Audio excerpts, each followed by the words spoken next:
in the Flex freestyle, you had a line about Future. Mm-hmm. Can you say the line again? I said, Future said, God blessing all the trap niggas. I got a question for that. Where you at, nigga? The trappers that I know is getting arrested because of rats, nigga. Sentenced to life and they ain't never coming back, nigga. Okay. So most people looked at that as a shot at Future. Well, why don't you explain what that means? I mean, this is the reality to me. You know, there's a reality that's we dealing with in the streets.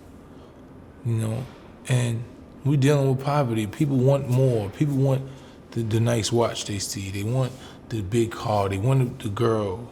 You know, they want that. And they all trying to figure out how to get it. And we young, you're very impressionable. I was young, I was very impressionable, and I listened to music.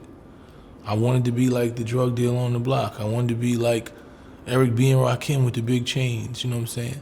I wanted to get those things. So I listened to them to tell me how to get those things. So had Rakim only just been talking about he was hustling drugs, that's all I would have figured we could do. Most of the people what you gravitate to is what you believe your reality is. You know, Future is one of the biggest hip hop artists that we have right now. He's leading the generation. He's leading these kids. And you see where they're going. Because they think God's blessing the trap niggas and young nigga move that dope.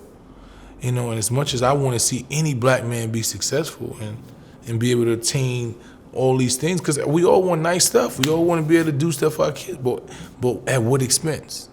Do we just sit back and continue to ignore that he's poisoning the minds of these kids? Do we sit there and say, yo, that probably 100 kids yesterday went to jail because they thought they can live like Future? Super trapper and all this shit. Like, do we ignore that? Do we just sit there and say, okay, that's not really happening? Do we not give him any responsibility? Does he just get to say what he want and get in front of hundreds of thousands of people every day and program their minds into a way of life that I know is not real, that I know doesn't do anything but detrimentally put them in jail or in the grave? Do I sit there and peacefully coexist with that, or do I say, I know better than that? Well, Future's clearly not the only one. No, it's not clearly the only one, but there are a lot of them. Look at for example, Pusha T.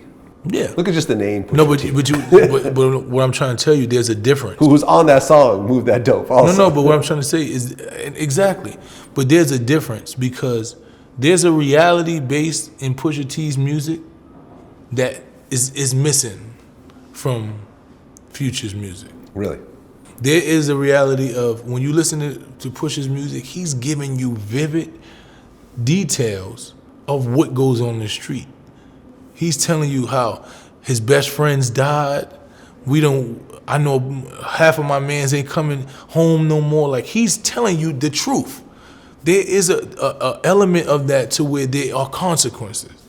There are no consequences in Future's music. What about Gucci? Gucci, I don't know. I don't even know what kind. Gucci is just, Gucci isn't a person, like, I don't have anything personally to do, so I don't really listen to Gucci's music enough to be able to give you what he says or doesn't do. I'm not a Gucci main fan. Like, I notice he does his thing, but I don't know his music enough to tell you anything. But it's just like when you listen to Pusha T and you listen to Jeezy, there's a real element. Even when you listen to Jay-Z, there's an element of, okay, you can do this, but this happens. Okay. You can sell crack and you can get all this, and I live that life, but this also happens. Right. So we talk about the repercussions. Exactly. Whereas you're saying that Future's music is free of repercussions. It's super trapper. You got money, you got this, and you don't go to jail. You shoot. You got the Drago. You got this. You got the girls, and there's no consequences. And that's not real to me. It's just not real to me, and I don't have a person like. Personally, I think, I wish everybody success, but it's just that we on two different spectrums of life. So it's like good versus evil to me. And I'm saying he's evil, but I just feel like every time I watch a kid listen to that and I watch them throw their life away, like, what am I doing when I know better than that? Well, Future has had a lot of criticism. Mm-hmm. Like, I remember lyrics like "New whip like a slave master." I kind of cringed. You know what I'm saying? And you know, he's sort of known as one of the rappers that talks about not only selling drugs but doing a lot of drugs. Gucci, you know, Gucci as well. And So, then he kinda, what are we doing though? Like as just as us, not you, but me as a hip hop artist, a street based individual, and understand that I'm going to prisons where these kids is 15 and 16, and then I say, yo, how many of y'all was listening to your favorite rapper before you did the crime you was doing? And 9 of them raised their hand out of 10. Really? Yeah. I'll give you one. Give you one further.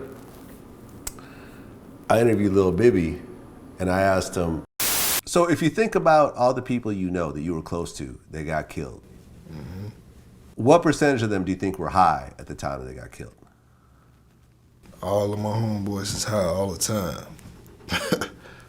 They high all the time, so probably all of them was high when they got killed down there. That's a reality. So if You know, and people got mad at me that I talented that, right? They're like, "Oh, you trying to say that getting high get you killed?" And it's like, well, I'm not exactly saying that, but like I had a very close friend, like one of my really close friends who was really heavy in the Crip shit at one point. He told me, he said, one day I thought about it and looked at all my friends who got killed and realized that all of them were drunk or high or off of something when they got killed, and I realized that if I'm going to survive in this life, I need to stop getting high. And he never drank or smoked after that, and now he's way older and he still doesn't do it. And it's like, I'm not saying don't smoke or drink, but if you're involved in shit, don't smoke or drink. Vlad, it's nothing wrong with saying don't. See, the problem is that was one of my biggest problems with Obama, is that he didn't have a position. Like, as much as I hate Donald Trump, you are 100% sure where he is. Right. This is what I mean, and that's it. Like, in hip hop, dudes, there's a bunch of dudes that come from the school I come from, that come live by these codes, but they embrace these dudes that don't stand for nothing we stand for because they want to peacefully coexist. They don't want to be the one that be like, oh, he a hater, or he mad, or no, you gotta call out, right? I don't have a problem with saying that shit is whack. It's not real. And you can't tell me that. Well, you drink. Yeah, but I'm not. But you don't smoke. No, I don't smoke. I don't. I you know, like you drink. You know what I'm saying? We drink. And I smoke. Yeah, you know what I'm saying? We Weed. social. I socially drink. Yeah, me too. You know, I don't wake up and like, yo, I need to get me a drink. No, if I go to a party where but if I was living a certain life, and I know that I had beef and all these things, then before that I didn't start drinking until I was 21 years old. Because I was doing shit, so I had to be on point. And then when I left that and I started getting more engaged in, you know, and being think positive, then I could say, okay, I can be off point. I can have a good time here, take a drink, and not worrying about this and that. When I'm in certain environments, I understand what that environment calls for. You know what I'm saying? And I just think that a lot of these artists are leading these kids down a dead end. And we not saying nothing because it's profitable. The labels don't give a fuck if because they're not gonna let their kids listen to your music anyway. And if they do, they have such a foundation around them that it's not gonna really harm them. They're not gonna end up dead or in jail because they're not out there having to survive and hustle and do all this shit. They're not scamming and all this shit. So their kids can listen to it and it's just entertainment. Yeah. We don't take it as entertainment. We see this is the dude from our block that we see got famous. And if he tell us that's what to do, we can get famous the same way. And if he tell us that we need to take Molly's and we need to take Xans and we need to be on Percocets all day, then we need to do it. Do you understand what Percocets is? That shit is dope. It's a form of heroin. It's a lower form of heroin. You got to go through the same process to get off of it that you do with heroin. Like, you gotta either go cold. You gotta check yourself into somewhere. I know dudes that take Percocet and said, yo, for 2 and 3 weeks when they stopped, they couldn't even move out their bed. They was throwing up, sick and all. It's the same thing that a dope fiend goes through. And this is what we got our kids thinking is cool. And Future that has songs called I Hear the Perky's Calling Me.